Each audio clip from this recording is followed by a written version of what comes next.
Seattle just swept the A's and the Diamondbacks back-to-back for 6 straight wins, and nobody's talking about it. They also just took the lead in the AL West, and that's where we start. The standings don't lie, and the box scores don't either. I'm Pete Dwyer, and this is a division line from the Baseball Nerd. 6 divisions, 30 teams, and 1 weekly breakdown of what the numbers actually say. The best record in baseball belongs to Atlanta at 40-20. The Dodgers are right behind at 38-21, and Tampa Bay rounds out the top 3 at 36-20. Real quick on that 40-20. In 2023, there was a team that was 40-20. They went on to win the World Series. Doesn't happen often. Watch for the Braves. Your division leaders for this week? In the AL East, the Tampa Bay Rays are 36-20. They're 1.5 up on the Yankees. The Rays went 2-4 on the week. They got swept by Baltimore and then took 2 of 3 from the Angels. Their lead is thinning. In the AL Central, the Cleveland Guardians are 34-27, 1 game up on the White Sox. The Guardians also went 2-4. They dropped 2 of 3 to the Nationals and then 2 of 3 to the Red Sox. Cleveland is in a slide. In the AL West, the Mariners are 2.5 up on the A's. That's the story of the week. In the NL East, the Braves are 9 up on the Nationals. The Braves went 4-2.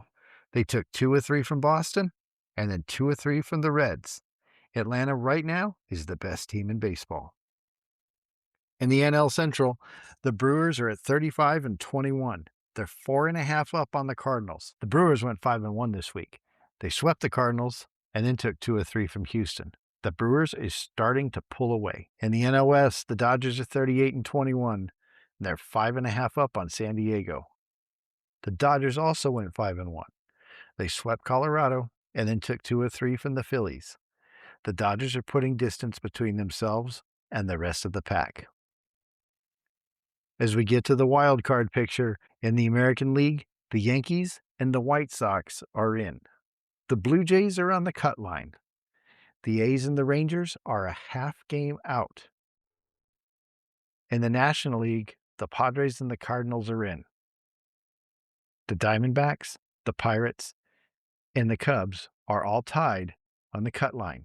It's a 3-way tie for that 3rd spot. We like to talk about the spark scores on the division line, and James Wood is leading all scorers with a spark score of 73. Washington is a surprise team, and James Wood is a big reason why. His contact quality has been elite all season. Nick Kurtz from the A's has a spark score of 70. The A's just got swept by Seattle, and they dropped out of the lead, but Nick Kurtz continues to be one of the best young hitters in baseball. Junior Caminero from the Tampa Bay Rays has a spark score of 65.2. Tampa Bay is still leading in the AL East, and Junior Caminero is a cornerstone of why. This week, he slashed .364, 500, 500 in 6 games. That's incredible. In the fade scores, and these guys are going out, they all have a score of 58. Marcell Ozuna from the Pirates, Matt Chapman from the Giants, and Salvador Perez from the Kansas City Royals. As we go back to Ozuna, Pittsburgh is tied for the National League wild card cut line. They definitely need more from Marcell Ozuna. The Giants are out of the picture, and Chapman's bat is part of the reason why. Last week, slashed .167, 259, 250. That is not Matt Chapman. Going back to Kansas City, they're fading, and Perez has not been the offensive force that they need. A few names we're tracking as we head into the week that are on hitting streaks. Alex Bregman from the Cubs. He's on an 11-game streak. He's got 14 hits, 1 home run, and 2 RBI across 48 plate appearances.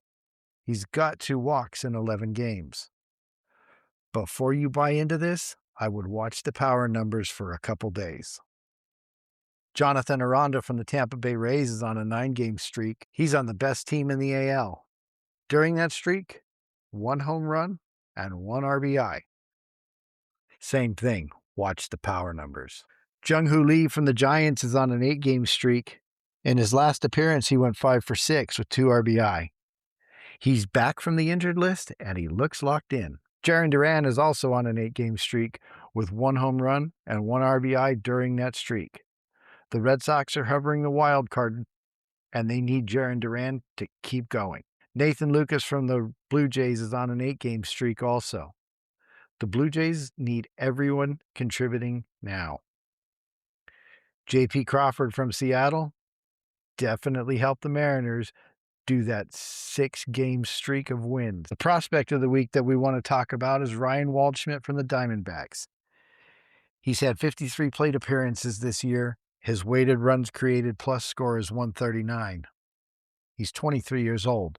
It's a small sample size, but the contact quality is there.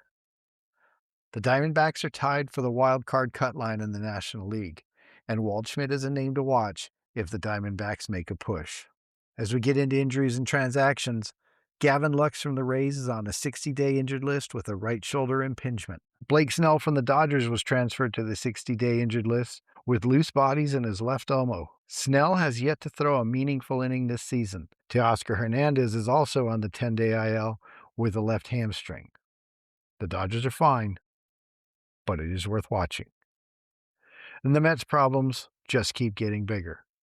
Luis Robert Jr. was transferred to the 60-day injured list with a lumbar spine disc herniation. It sounds bad, and it is serious. Dylan Cease from the Blue Jays is on the 15-day IL with a left hamstring.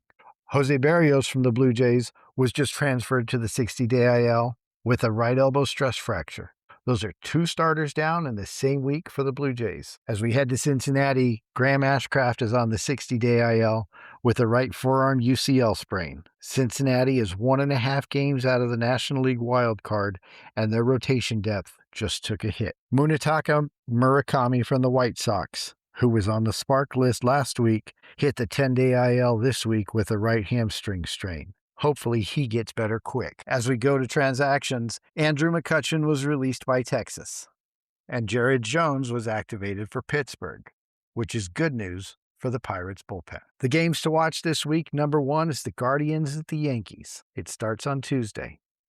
Cleveland is sliding, and New York is surging, especially after a 13-run inning yesterday.